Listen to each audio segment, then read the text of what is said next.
Hello baby. কি হয়েছে? হ্যাঁ, সর্বনাশ হয়ে গেছে। কি হয়েছে? আমার মনে হয় আমি মরে যাবো। আজকে সকালবেলা এরকম করতে গিয়ে আমি আসছি দাঁড়াও।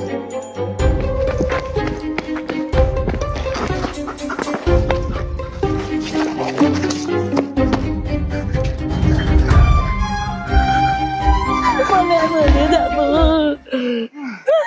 কি হয়েছে? আমার লেগেছে। কোথায়?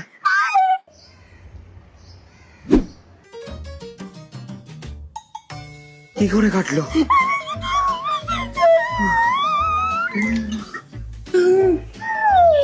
দাঁড়া, আমি ক্লিন করে দিচ্ছি। আমি এখনো লাগাইনি। লোহায় কেটে গেছে, টিটানাস নিতে হবে। টিস্যুটা দেন। আমার লেগেছে, আমাকে দিয়ে কাজ করাচ্ছিস তুই। শুধু শুধু টিটেনাস দেওয়ালি, এখন শুধু পায়ে না হাতেও ব্যথা হচ্ছে। বললাম আমি দেবো না। এইটুকু তো লেগেছে। এই উঠছিস না কেন? একটু তো মেরেছি। মরে গেছে মনে হয়। আমার পেটে ঘুরছে।